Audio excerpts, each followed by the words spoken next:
My name is Ugochukwu Dozo. I'm a missionary with Calvary Ministries. And now we are working among the diaspora people. Talking about diaspora people, the Muslims who have migrated out to the south. We have a very large population of migrants, Muslims, who have come down in the whole of the southern Nigeria. What we do is to engage them with the gospel. We plant migrant churches. And in doing that, we have some challenges, great challenges. The first challenge we want to talk about is the challenge of having to be working in the city. Unlike the usual work we did in the north, the northern fields, the more villages, and the places we covered were, they're not wide communities. We try to just be within the local government or more within a city, within a state, maybe the interior. But now that we have come to reach the diaspora people, we have a diaspora population that is, that are in different part of the states, and now we are covering the whole of the southeast. I come as a field leader to the work in the southeast. There's an ongoing field leader. We just came here to continue where they stop. But the challenge is the challenge of the working cost, the ministry cost. Ministry cost is a very, very serious issue for us, because being missionaries, we have to face the reality of working within a city. The transportation is a major issue. Another issue is the cost of accommodation, and the issue of reaching out to migrants communities that are not in the same place. We imagine that we have communities here in this city where we are now. Plenty of them are here. We have other ones in Ebonyi State. We have other ones in Anambra State, in Abia State, in Imo State. So we reach all of them. We have the stations that are sited in different places. But presently where I am, my first assignment is to reach out to this migrant within this city, and then to give oversight to what is being done in other stations. So the ministry cost, the cost of transportation alone to run ministry, to do discipleship, is very expensive. We spend a lot of money, and many times, because we don't have that money, it hinders our work. Apart from that, we currently have a challenge of the tools for ministry. The tools for ministry, I'm talking about things like we have projector, but we don't have our system. The system we use, the laptop system is as our own has crashed. We have not been using it. Once we have to borrow before we come here, but since we come here, we'll not be able to do our film show outreaches. The film show outreach is one of the most effective outreach we do.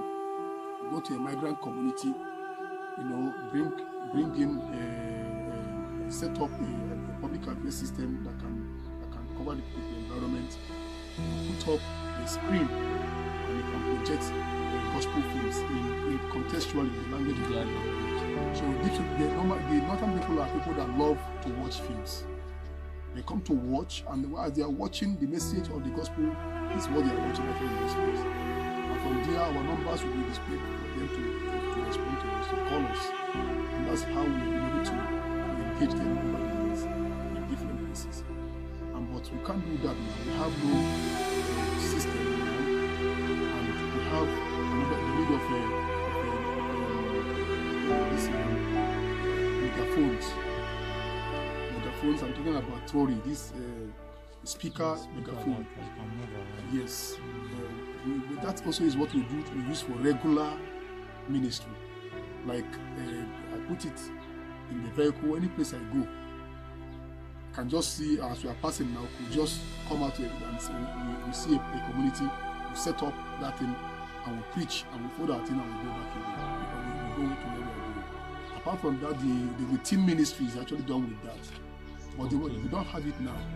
The one we have is small. The one I met on ground is small, and it has crashed. It's not working again. So we need that. If we can get that, I think our ministry will be helped. The other issue is the issue of the transport. I think I mentioned that. Transportation is very expensive. Accommodation. Yes. These tools for ministry.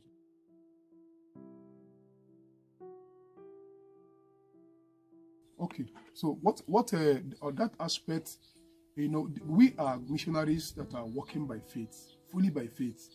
We work with Calvary Ministries, CAPRO. It's a faith-based mission that I believe that the body of Christ, which is the church, has the mandate to reach out, to take the gospel to the nations. And somehow, that is not being done the way it should be done now. And that's the reason why mission agencies like CAPRO is, God had to raise such mission agencies. But we work by faith.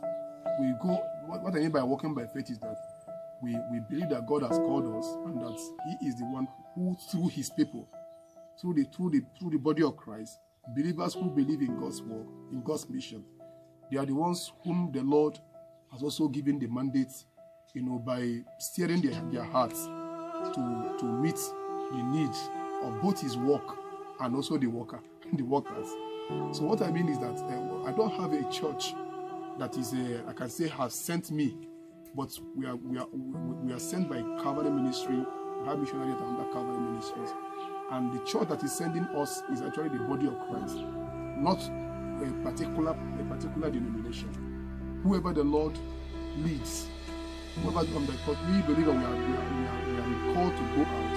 Other missionaries are not called to go out with us, but they are called to send us with their resources. Because if that is not done, the man in the field cannot do anything. Others are even called to pray, to pray a sustainable,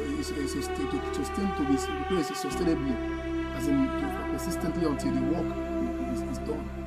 These are, the combined work of mission is the work of those who are sending and those who are doing. Christ somehow is not seeing that. There's much activities around the buildings and other things, and many have lost that vision. And God is just creating this that people have to go and trusting God, and that is how we have come. And actually, we have seen God's hand in what we are doing over the years.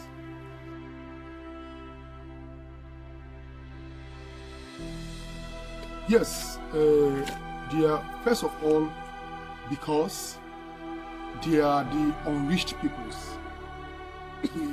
Mission, when we say mission is actually the reaching the unreached tribes, unreached peoples groups, whoever they are, whether they are in the villages. We used to think that mission is only for the villagers. No, but an unreached person can be in the city now because of the world challenges, terrorism, crisis, economic issues. People are leaving their villages, the interiors, and are migrating into the cities. And in fact, it's not just about here, the southern Nigeria now. The northern people that are come here are not the only migrants.